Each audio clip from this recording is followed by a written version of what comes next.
Hey guys, welcome back to Peak Chats episode number 2. Thank you for the love and support I received and you guys gave in the first episode. I'm truly grateful for everything. This one today is something a bit different. It is my first podcast with someone, and this someone isn't just a special guest. Well, he is a special guest, but it's not just a random. This guy's a businessman. He's also my best mate, and he's overall just a good bloke. Please help me in welcoming a very special guest, Faique Ahmed. Thank you. Thank you, everyone. Hi, So, guys. who are you and where are you from? Hi, so my name is Faique Ahmed, and I live in Tari, Australia with my best mate, Kobe. And first of all, I just want to say, Kobe, I'm so proud of you for doing this podcast. I really do acknowledge you stepping out of your comfort zone and trying something new. Me personally, I would never have the balls to do it. I like staying in my comfort zone, but I really am very excited for what you do with this podcast in the future. And just know I'm here to help you out with any problems you might have. So as for who I am, like I said, my name's Faique Ahmed. Some of you may know me, and I hope some of our friends are watching this too, who have known me personally. I was born in Pakistan, Lahore. I immigrated to Australia when I was about 8 years old. Ever since I immigrated to Australia, my life has never been the same. It's been much, much better here in Australia. It's been better circumstances. I've had more opportunities to do what I do. I've met some great people. The bond between our family has also strengthened a lot more. Thank you so much for that answer, Fike, and thank you for that comment. That really meant a lot to me. This guy has truly been in my corner through it all, to be honest. So I guess I want to know now, what did your life look like growing up? The young Fike, the older Fike, and the present Fike. Yeah, well, wow. My life, it's really been a roller coaster, hasn't it? For those who know me personally, they know exactly what I mean. But before I answer the question, guys, for the people that are listening, we do want to say that this is something new that we are trying. We don't have a script on hand. We're kind of just, recording. This is just like the vibe in the room is that we're just mates in a room having a chat, but we're recording it. So if we do mess up and we don't meet the standards of an actual podcast, we're trying to improve, and we do hope that in the future things do get better.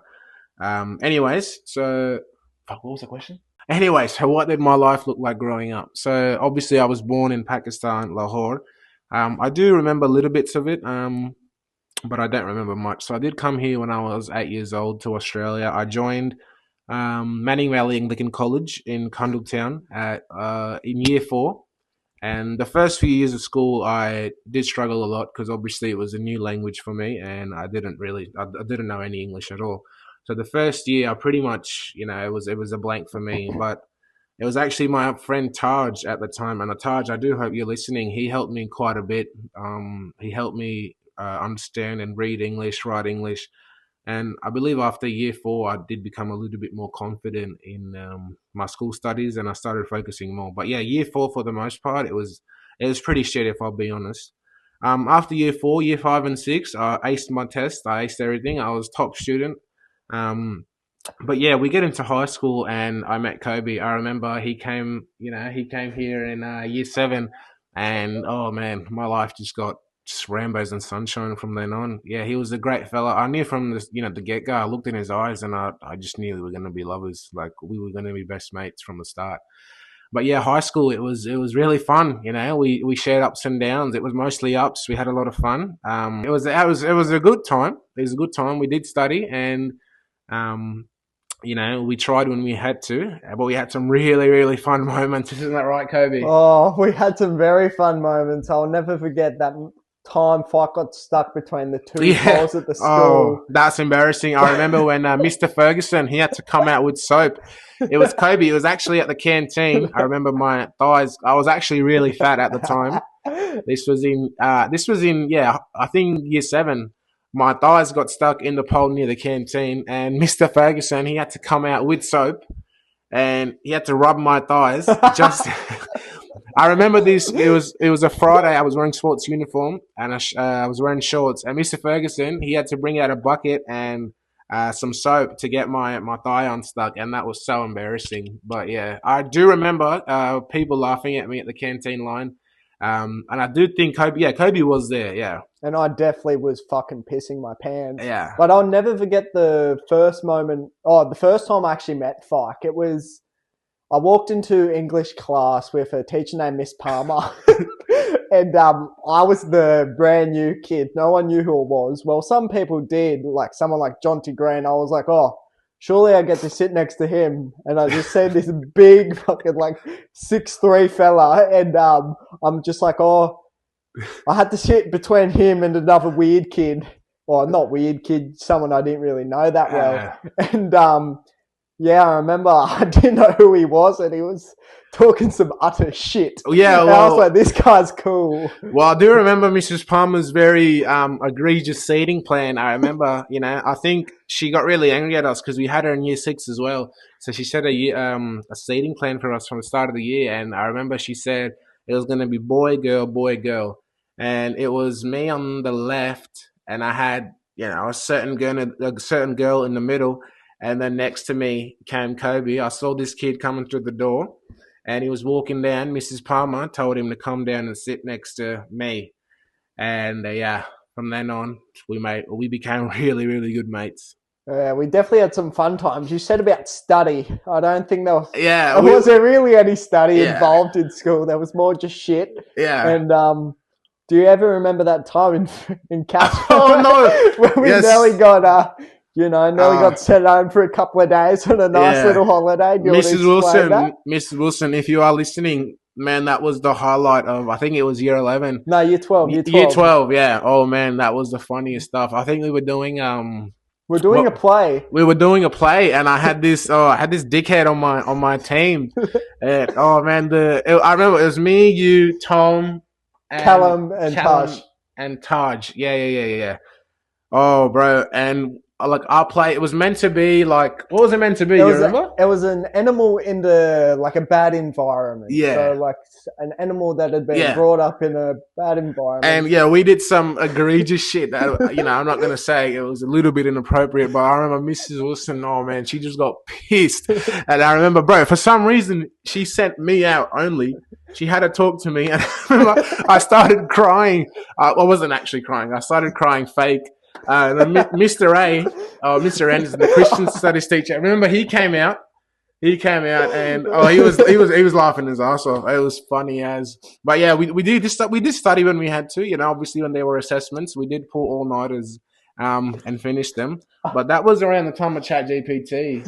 So. Look, I remember some of the boys got caught with ChatGPT in their religion exams. Yeah. Oh. And they got in a bit of trouble, didn't they? But school, we could have gone for hours and hours and hours about school and all the dumb shit we'd done, and how we used to bully teachers and kids, and how I remember how we used to throw kids chocolate milks in the bin. Like, we had fun, but we were quite horrible. But we weren't bullies, guys. We were just a big group of boys that were just enjoying the 12 years that we were stuck in school.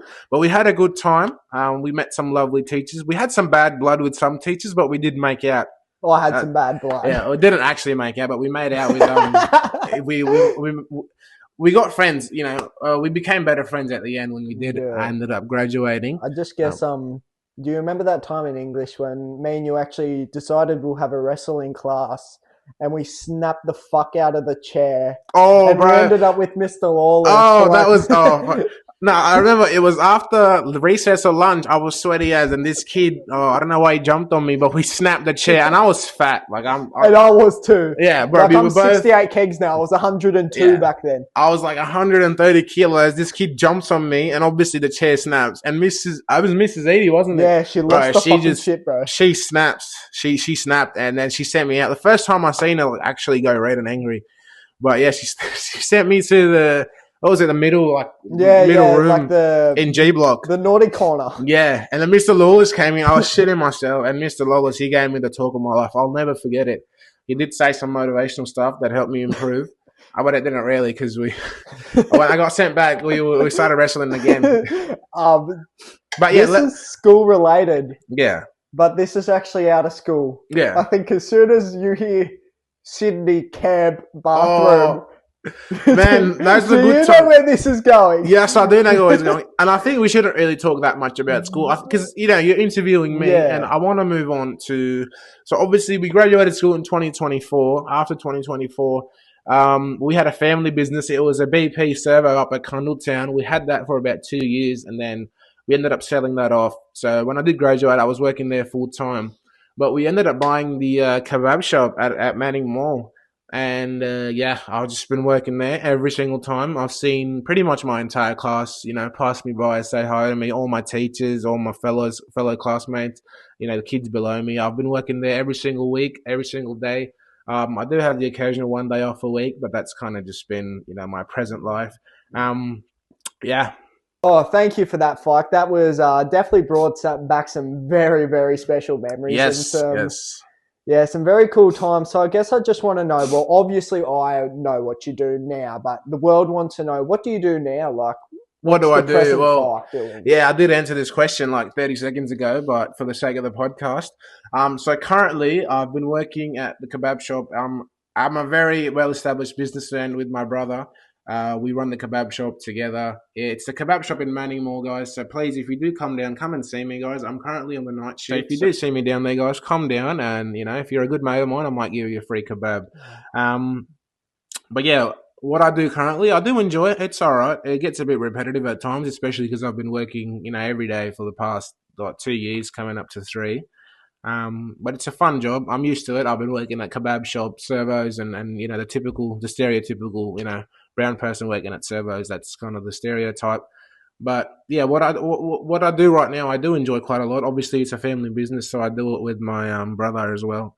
And we do have some good workers that we've hired, especially you, Byron. I hope you're watching this, Byron. He's an amazing fella. He's been through a shit ton, but he stuck with us um, for a long time. So I do appreciate you, Byron. But yeah, that's what I do. That's what I do currently, and that's what I see myself doing for the next however long. Because we're pretty well established and we're doing pretty well for ourselves. No, Yeah. thanks for that, mate. That's really special. And if you guys want to suss out this business, which is I'm there most days, and this thing it is amazing. So where Coles is in Manning Mall, it's directly across from that. You'll always see a big 6 foot Yeah. figure I'm or always six there. foot five figure walking around with a Yeah. big smile on his dial. And Yeah. some very cool special people like Right. his brother Ashir and also Byron. Yeah. So yeah, make sure you always go and check them out. They're also on Instagram, so Ispa Kebabs. Yeah, Instagram, TikTok, bro, you name it, we're there. And when I am there, don't be shy. Come and say hi. Yeah, we'll have a nice chat. Come get a So photo. come get a photo. Yeah, put it on your story. Give me a tag. Yeah, thanks for that, Fike. Very, very special to be a part of that, and I do love the kebab shop. The Yeah. next thing I want to ask you is, did you always know you wanted to take this path down the fooding industry, or not really? Well, yeah, it's a funny story actually. So I've been working at kebab shops when I was 13 years old. I actually worked at the kebab shop in Tari Central with my very, very friendly and good boss, who I respect a lot, Sam. He's a good fella, and he gave me my first job, so I do appreciate him. But yeah, I kind of always knew that we were going to do this. Me and my brother, we've always had family businesses in the past, and yeah, I actually did almost go to the University in Newcastle. I got accepted, but I had to do a bridging course first. I think I was going to study for a bachelor's of business, and eventually move out of the house, but. We had a change of plans, and I actually ended up getting married to my now beautiful wife, and that's honestly the best decision I've ever made. I'm so glad I didn't go to university because if I did, I wouldn't have met my beautiful wife. But yeah, I always knew I was going to do this. For making food and the food industry is something that I'm really passionate about, and it's something that you can learn something new every single day. And I love making people's belly full, and I love making people eating my food and coming back for more. Yeah, no, thank you for that, Fike. Like I love the journey you've taken, and it is a Yeah, special one. And I know there has been some people that have given you a bit of shit about it, yeah. but no, like I know there's been some very cool moments in your Yeah. Oh, the kebab business, shop. and It's a staple of the town, really. I see thousands of people every day. We get quite busy. But yeah, at the start it was a bit rough. Annoying people that came in and hated on the business. So we had a rough start but yeah, it worked out pretty good. Thank you for that, Faique. And yeah, it's a very cool journey.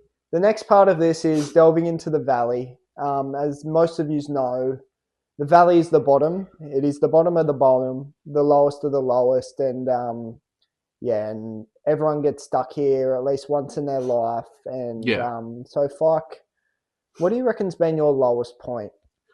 Oh, my lowest point. It's funny you asked me that, Kobe, because I think about this every single day, and it's kind of just been a staple of my life. But the lowest point, I've had two lows in my point. And first of all, I want to point out I'm very privileged. I've had a pretty easy life since coming to Australia. But the first point I was, very low in my life was when I first migrated to Australia. I was a young 9-year-old kid in year four. I didn't know any English. I didn't understand my peers, my teachers, or anyone. It was really hard on me. And I kind of just had to force myself out of my comfort zone to just be there every single day. And I slowly adapted with the help of my friend Taj. And Taj, he really did help me understand English quite a lot. But that was kind of my first low. My second low is actually in the present. It used to be was just working every day. I got burned out. Like, man, I remember at one point I was doing like 12 hours a day for like months and months on end. And I used to see Kobe. He used to come in. I seen this, and he was really burnt out, and he was definitely low. He had no time. Yeah. And I think it's fair to say you did definitely lose yourself there for a couple of months. Yeah, Kobe's I camera died. Gained a lot of weight. Oh, sorry about that, guys. We had a little bit of a camera malfunction. I guess that's my valley at the moment. Someone ran out of a bit of storage. But ultimately, thanks for that, Faique. That takes real balls to come out and share that. And not everyone wants to share that. So carrying on, was there ever a time that you ultimately wanted to quit or what? Look, yeah, there was definitely times where I kind of just, put the mask down and I wanted to quit. But I guess, it was because I was stuck at work for a long period of time. Like I'm talking months on end where I was doing 12-hour shifts. I've had my family, I've had my mum, my sister, my brother, and, now my sister-in-law, she's here as well. My family really helped me kind of push through, and they kind of kept reminding me that, hey, what you're doing, showing up at work, working hard, it's for your own good. And, it actually did end up paying off eventually, because all that hard work, like I'm talking almost 2 years of hard work, ended up paying off because I ended up getting married. Yeah, no, that's unreal, mate. Like, I'm glad there wasn't a time you ultimately wanted to quit. And I think it's very important to surround yourself with the right friends and family and people that really are there for you. And there are people that are there for you, even when you feel like there's not. There really is someone there for you. Yeah, and guys, if anybody's listening to this and they have this feeling that they just want to quit life, don't. It's not worth it. You're passing your pain on to somebody else. It's just another never-ending cycle. So never do. Always reach out for help. If you think you have no one, there's always help available online. You have your neighbors, and just never ever think about that. It's not good. Yeah, thanks, mate. I really appreciate this. So obviously you're quite a smart fella. Was there anything that this experience taught you, and something taught you, but can also, you might be able to pass on to someone else also struggling with workload and so everything? For the longest time, I kind of just thought that I was in this box of this work-life cycle. I was just in this box, wake up, go to work, come back home, sleep, wake up, go to work. But I kind of got out of this box and I changed my perspective, and I realized, hey, I'm not doing this just for my family, but I'm doing this for the people that I make kebabs for the people I feed every day. There are so many. There are literally close to thousands of my regular customers that come in. They always greet me with a smile on my face, and those guys have really changed my perspective on how I view this. But yeah, that's that. Yeah, I think that's a very strong message to take out of this. Yeah. And there's always someone there, and just customers, like in Faique's perspective, like it's really helped him. And looking back, would you change anything? I think I would. What I would change was definitely my perspective because for the longest time, like I said before, I thought I was stuck, but in reality, it wasn't. I wasn't stuck. I was actually in a very good position. I think you should really change your perspective on every negative that comes in your life. Change your perspectives and look for the good in the bad, as how the saying goes. It's And just that mentality, isn't it? yeah, mentality, man, it helps you out a lot. Um, but yeah, your mentality and look after yourself. Definitely. I'm a bit chubby right now, but there was a point a couple of months ago where I was, skinnier than this kid. But yeah, Not now. No, I'm 68 kegs, mate. You're not getting as skinny as me. yeah, well, guys, not to brag, but I'm 6'3.5", and in about a year I should be hitting 6'5", so 6'4". Yeah, So he's quite a big boy, and yeah. So thanks, Faique, for sharing your valley and your lowest of lows, and yeah, it's all good. yeah, that ultimately is really good. Yeah. Well, it's really good that you're able to speak about your lowest, and yeah, thanks a lot, mate. Yeah, so we're out of the valley now. We're climbing up to the peak, and Yeah. we're into the peak now. So the peak is ultimately about being at the top of the mountain and being there, feeling happy, feeling successful, surrounded by loved ones and awesome people. And ultimately, Faique, what's been your proudest moment? My proudest moment, well, my proudest moment is actually a living person, and that would be my wife. Um, Getting married was the best decision I've ever made, and my wedding, the moment of standing there on stage in front of like hundreds of people, and obviously I had my wedding in Pakistan, and if you don't already know, like the weddings that we have in Pakistan, you have hundreds of people there, and I remember at one, like we had multiple events at my wedding. At one of the events, we peaked at like over 400 people, and they were all family members, family and friends. And I remember I stood up on that stage with my missus, and oh man, I kind of zoned out. But then when I zoned back in, I looked at all these people, and I just felt so proud. I felt really, really proud. But yeah, getting married was definitely my proudest moment, and it's a drive that's honestly kept me going. Yeah, no, that's very cool, mate. And obviously, I'm not married yet. Hopefully, Hopefully, soon. we tie the ribbon with Mrs. Simnett soon. Hopefully, We'll see. But nah, look, I definitely know hitting that peak, you need someone very valuable in your yeah, life, and Faique's found his beautiful wife, yeah, and yeah, it's amazing to see him going so well, yeah, and ultimately, really, yeah, just thriving in life, and yeah. I guess that's such a proud moment. Now, I guess I want to get into where were you in life, or where were you when you felt like everything was going right, all the hard work had paid off? Yeah, well, it kind of links back to what I said just then. All the hard work it paid off when I remember I was my dad. He drove me down to Sydney Airport, and I got on that plane home over to Pakistan. And when I got up in the sky, and I was leaving Australia, that was kind of the moment where I realized, yeah, everything paid off. All the hard work I did after graduating school, all the hours I put in, all the people I fed, all the help I done. That was kind of when I felt like it paid off because I knew I was going overseas. I was going to get married, and that was just the ultimate payoff I think anybody could ask for. So, if you're not married yet and you think I'm babbling about, when you get on that stage next to your soulmate and you have your family and friends right there, that'll honestly be top three proudest moments of your life. And I hope Kobe can relate to that pretty soon. Yeah, nah, thanks, mate. And yeah, that's your proudest moment, and Yeah. I'm very proud of you. Ah, thanks. Something Kobe. I want to delve into now is success. If you watched my latest video, you've seen my perspective on success, and how good it is, but how there are challenges, and how ultimately it comes with a lot of pressure. Now, That's right. Yeah. is success what you thought it was going to be, and like why ultimately? It's success what I thought it was going to be. Honestly, yeah. Yeah, it definitely is. That we had some lows, ups and downs in our business. We've seen it all. Success is such an important thing, and Yeah. if you haven't experienced success, hold on, keep working, keep grinding. Yeah. It is coming, and I think it's also a testament to Fike's parents that have also put their children in this position to, be able to chase their goals, be able to have a business, be able to do all the cool things in life. Parents are a big part of success, if you like it or not. Yeah.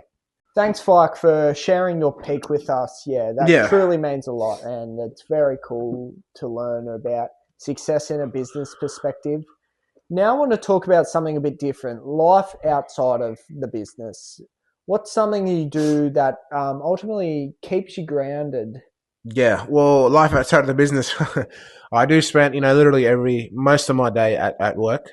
But something that keeps me grounded is honestly my friends and my family. I come home and there's a freshly cooked meal on the table every single day. My mum is she's a beautiful human being. She sacrificed so much. And I just know that whenever I come home, there's a meal on my table, and I'm so very thankful for that.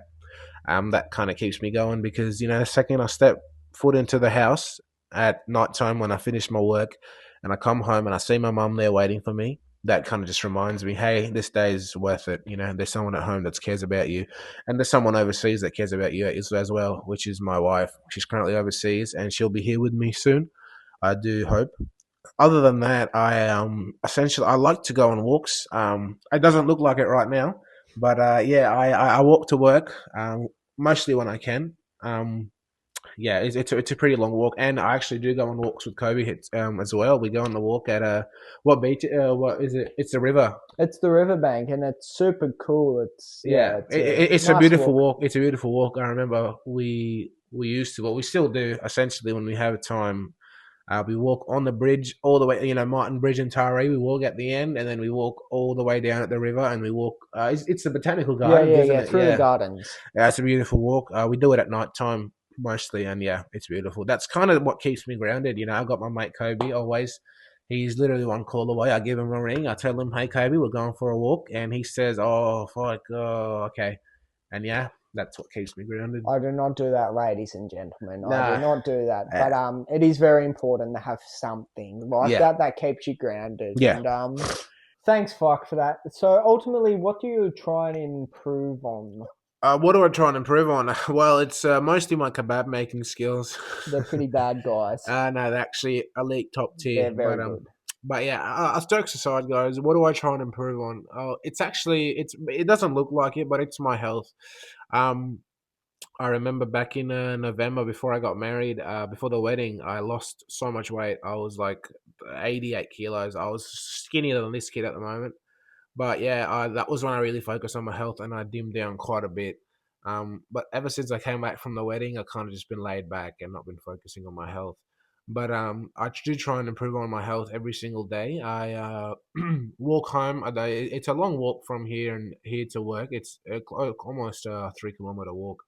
I try and eat right when I can, and I try and stay connected to my friends and my family. Give them each some time during the day, and that's something I try and improve on. Yeah, Yeah, health is very important. As yeah, if you guys heard my latest video, I went from 102 kilos to currently 68 yeah. kilos as an Guys, listen to athlete. his first video before you listen to this, by the way, because it's a good introduction.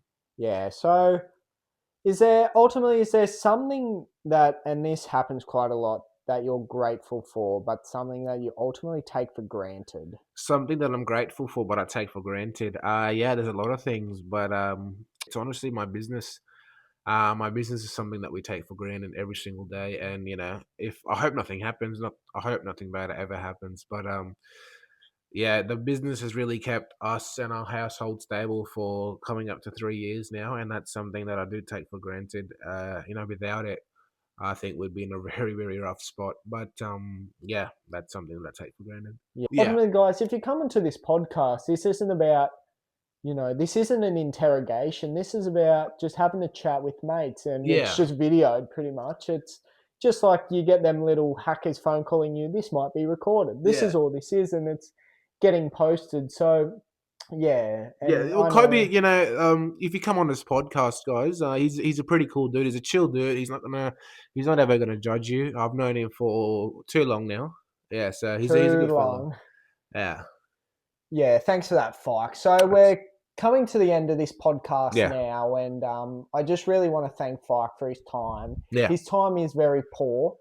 And as Yeah. someone who doesn't have much time, I picked him up at 8 o'clock from the kebab shop. Actually, Yeah, because I had to shut early because I wanted to really get on this podcast. So I do apologize to any customers that wanted a kebab at night. I had to shut early. It's a bit unprofessional, but something had to be done. life happens at times, doesn't it, Yeah, mate? Now, the last thing I want to ask you is this chat is called Peak Chats. yeah, Everyone knows my thoughts about peaking. yeah. What are your thoughts about peaking? What does peaking truly mean to you?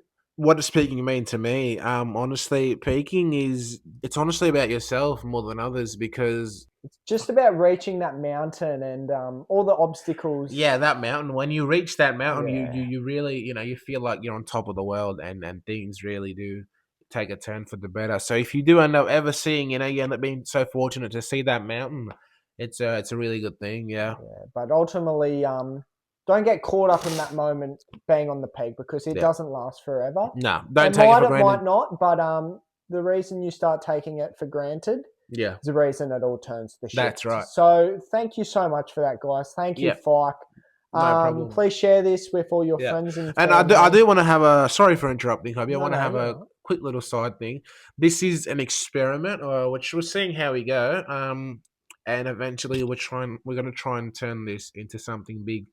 So if it's not up to standards yet, we do hope that Kobe gets better podcast by podcast by podcast. And if you do want to come on the show, guys, give him a ring on Instagram. He's got his DMs public. If you're an athlete or if you're a celebrity, we'd love to have you. And yeah, Ultimately, guys, this is a video podcast. Yeah. but normally it's just audio and it's a lot more smoother. We've Yeah. thrown ourselves in the deep end a little bit here, and I've got out of my comfort zone since a long time. Yeah. yeah. So guys, share this with all your friends and family. Yeah. It definitely means a lot to me. Follow the Instagram Peaked Chats, but not just my Instagram. Also follow Ispa Kebabs. Ispa Kebabs, Manning Mall, guys. Manning Mall. Yeah. Yeah, we'll see all the cool edits on there. Yeah. Someone in this camera might even feature in a few. That's right. So yeah, no. Well, I want to say thank you thanks so for much. having me, Kobe. I appreciate it, mate. I wish you all the best, and just know that I'm here for you if you ever need anything. Yeah, and that's a lot. Same with yourself, Faique, and everyone. Yeah. I'm only a message away. I'm only a phone call. If you just want to chat and not be on a podcast, just chat about anything that's happening in your life. I'm more than happy and grateful to help. Yeah. All right. Thank you, Thanks, Kobe. guys. I appreciate it. Thank yeah. you.